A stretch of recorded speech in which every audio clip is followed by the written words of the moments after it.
All right, everybody. How are you? Orlando here, and welcome to today's weekly market preview. And I'm going to talk about gold and the US dollar, Japanese yen, which is the two markets that I trade. And I'm going to start with gold. Now, I'm going to start with the 4-hour chart on gold and the 4-hour chart on the US dollar, Japanese yen. Then I'm going to go down in time frames to spot possible, executions at the open.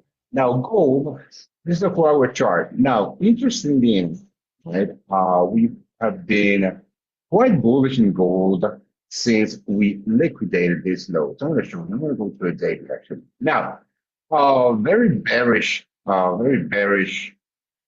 move from all-time highs down to 43.50 level. Now, this was, in fact, a 1,200 pip move to the downside. Then gold made all those losses back. And then again, it opened last week, I reckon, on Sunday, and completely erased all those losses.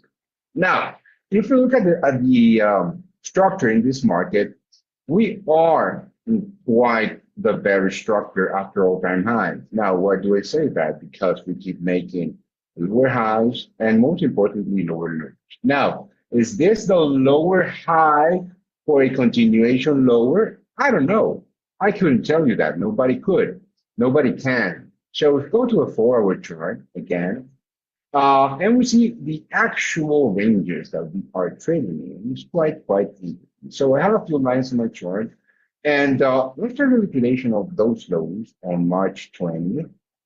Yes, on March 20th, gold has been in a bullish structure, right? Higher highs and, of course, higher lows. So this means that we could, in fact, be looking for longs because we do want to trade with the trend in this case. Now, we have reached a very important pivotal zone. If you notice here, this is where buyers jumped in to push price in gold up by the end of the week. And then the weekly open, the week open, and then we saw that move to the downside. But then again, this is a very key pivotal zone that will reject it this week. Now, if we go to the 1-hour chart, just to look at the immediate structure in this market, now you can see that for the past few sessions, we have been stuck in a range. Now, there's not too much to say about this other than we are holding this key pivotal zone, which is the 4,700 level, the 4,700 level is a key support zone in gold. So I'm going to put a line here, right? Just at this key pivotal zone, 4,700 level, which is the zone that I am working with. So the rate that I'm working with is the last or this week's highs at the 48, 58, well, let's call it 48.60 level, and those lows, the last lows that we printed at the 4,700 level. So we are in a 160 pip from 1600 pip, I'm sorry, 1600 pip range in gold. Now let's go to the 15-minute chart, which is quite interesting. So we have these highs right here, which were Friday's New York session highs, and these lows. I'm going to show you actually. These highs right here, which are Friday's New York session highs, and these lows, which are Friday's New York session lows. So this is the immediate range I am working. Now I'm going to place my lines here at the highs and then at the lows. Now, why is this important for me?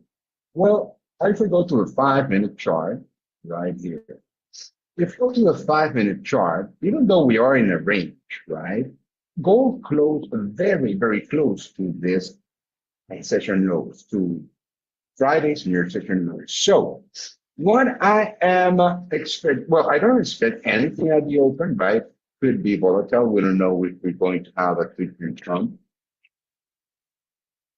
also, but whenever this happens, what I look for is a possible price failure from the session low for a continuation higher. Remember that we saw that even though we are in a range, and for the past sessions, the structure in this market is bullish in higher time frames. So um, momentum favors the long side, even though we are in an immediate range. So what I would want to see here, let me just zoom in for you guys. Let's see if this is better, much better.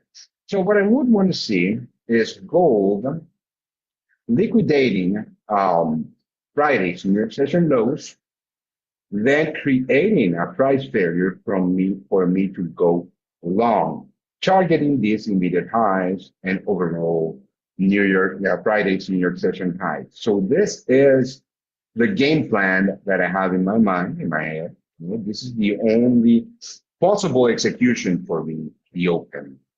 Right. So that means that we could see 180 pip move to these immediate highs and overall a 400 pip move towards New York session highs. Now, if and only if gold, let's go to a 50-minute chart to show you this.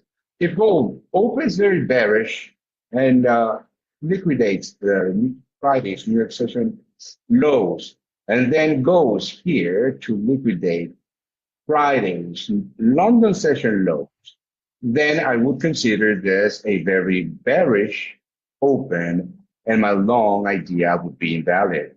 I would not be chasing those shorts at all because though that execution doesn't land within my rules or my entry model. But if we see price in gold open extremely bearish, I'm gonna zoom in again a little less, and comes here. Here are London session lows, Friday's low, London session low. Now, if gold opens bearish and we have a bearish candle here, a bearish 50-minute candle closing below the Friday's New York session lows, and then a new bearish candle, 15-minute bearish candle closing below Friday's London session lows, then I would in fact consider this a bearish market, which could be targeting these overall lows right here. Again, I wouldn't be chasing this. I don't trade breakouts, but bear in mind that some of you do. These are the two possible scenarios that I see in gold for the open on Monday. That will be Sunday for me. Now, let's go to the US dollar Japanese yen. Daily chart of the US dollar Japanese yen, quite bullish. Again, after this massive bearish move that liquidated these lows, right, we saw price move up and then it closed very high towards the weekly highs. Now, that's important, right? Even though we are in a very tough consolidation to trade, this is very tough to trade. Remember, this is a daily chart. I am going to show you what I'm looking for. Now, for our chart, same thing here. We have Friday's New York session lows here and Friday's New York session high here, I reckon. And this is the range that I'm working. And as you can see, US dollar Japanese yen closed very, very, very undecisive. What I mean by this is that unlike gold closing very low to Friday's New York session lows, the US dollar Japanese yen closed in the middle of the range. So I don't have a bias for the open in this case, but if we go lower in time frames, I'm going to show you what I would want to see. Now, let's go to the hourly chart. Again, as you can see, the past sessions have been very tough to trade in this market, even though we see a bullish move or bullish momentum, right? This is a very tough range to trade. Now, having said that, we have a key pivotal level here. My line here. Again, key pivotal levels are very important. Why? Because this is where the market shifted, right? So you can see we were bearish here. Then buyers jumped in at this level, broke with this key pivot level, and then it's starting to be support, right? Buyers jumping in here and jumping in here. Now, as you can see, buyers were unable to break higher, right? Yes, we buyers were able to push price up, but we didn't see any candle closure above this high, above this level. Now, this is clearly a rejection, right? Buyers were unable to push price up, and then we saw that massive move to the downside, liquidating this node. Then buyers jumped in, but as you can see, was a very choppy move to the upside. Now, yes, buyers are quite in control in the immediate transaction momentum. But there is a quite the struggle between buyers and sellers. Now, let me just zoom in. This is the hourly chart, and let me show you what I can see or what I see when I see a candlestick. This is from this low to this high. This portion implies action, which is Wednesday. New York session was quite bullish. So all of those candles pushing price up, right? Very bullish price action. But then again, the move to the upside came with a lot of drawdown, right? A lot of drawdown, right? As you can see, sellers were quite eager to continue to push price down, touching this key pivot level. As you can see, were these candles. Then they were unable to follow through with that bearish momentum. Again, here, price touched this key pivotal zone and sellers tried to push price down, being unable to follow through. When I say being unable to follow through, I mean being unable to clearly break with the bullish structure, meaning a clear candle closure below the previous low, which would invalidate the bullish structure and shift it from a bullish structure, immediate bullish structure, to an immediate bearish structure. Again, here you can see massive rejection of the previous low. Sellers unable to follow through. So this tells me that momentum is on the bullish side of things. But because I don't have a level to work with, I wouldn't be executing any trades. That's me at the open. But on a 50-minute chart, where you can look for, and the range that I would be working with is this key pivot level or those highs and this rejection or the lows. So this is the range that I'm going to be working with at the open, from these highs to these lows. Now, because price is close, very close to that key pivot level, and because we have seen in the past quite the selling aggression here at the highs or at this level. Remember, levels are not lines, they are actual levels in the market. So because we have seen clear selling aggression at this key pivot level twice in the past, even though sellers were unable to follow through with the momentum, right? Doesn't matter. We have seen that sellers are jumping in here. So what I would want to see here, what I would be, not eager to execute, but if it plays out or if it brings, I would definitely execute, is price opening bullish on Monday and creating a price failure from this level. Even though a price failure would create a higher high, right? And with the higher lows creating or validating even further a bullish structure, a price failure, model is a model based on immediate momentum. So if buyers, and the idea is here, if buyers are strong enough to push price above my key pivot level, but then get smacked back down by sellers, this shows me that the immediate momentum, this is bullish and this is bearish. I'm going to use S for sellers. Actually, no, that doesn't look. But again, if buyers are strong enough at the open to push price up above my key pivot level, right, but then get smacked back down by sellers, right, creating what could look like a engulfing, bearish engulfing 15-minute candle, right, closing below this lows below the range. I would consider this an A plus price failure model, which means that immediate momentum is controlled by sellers and very, very likely with a high degree of certainty or the probabilities on my side, I would say that we could in fact look for a move towards the low of the range that I'm playing, which is this rejection low. That would mean that I could see a 30 pip, 35 pip move to the downside.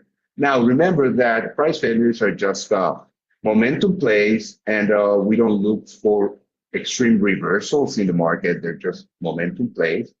And this would be what I would be looking for in my model. Now, if this doesn't print, right, which can be the case, and buyers are in complete control at the open, and we see a 50-minute candle close above my key pivot level and a follow through with a new 50-minute candle, we could definitely see buyers in control at the open. And the play that most likely would be optimal would be a buy on a retest offset level for a possible retest either of this highs, this projection candle, or this highs, which would mean that we could in fact look for a 60 pip range move to the upside if this plays out. So both scenarios are possible. The most likely scenario is the bullish one. That's why I would look for executions at the open on the US dollar Japanese yen on price failing that level. But this is what I'm looking for at the open on the two markets that I trade. So very interesting. This is very interesting, and the open is most definitely going to be interesting for us. So remember to trade safe, and don't be eager to jump in just because you see price pushing up. That doesn't mean that we have a clean break. Remember and wait for clear confirmation that this level is no longer filled with sellers and they are completely absorbed in the sense that all the sale orders have been taken out. So for that play or for that to be considered, we need a couple of 50-minute bullish candle closes above, showing strong bullish momentum. And don't chase the market either, right? Just try to wait for a clean pullback to possibly execute if that lands within your entry model. Now, the other side of things on the US dollar Japanese yen is that if price opens bearish, right, and continues to the downside, then I wouldn't execute. I wouldn't be interested at all in this market because very likely if we open with two 15-minute bearish candles, very likely we will go towards these lows on the immediate time, right? And after that, I am against trading the lows of the range or the highs of the range blindly.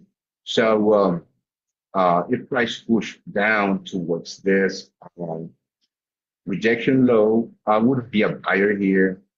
Most likely we will continue lower, but again, nobody can say that. But if this scenario plays out, the bearish open scenario, then there is no trades for me, right? I would only be interested in buying pressure, then buyers getting exhausted and getting smacked back down by sellers for possible shorts.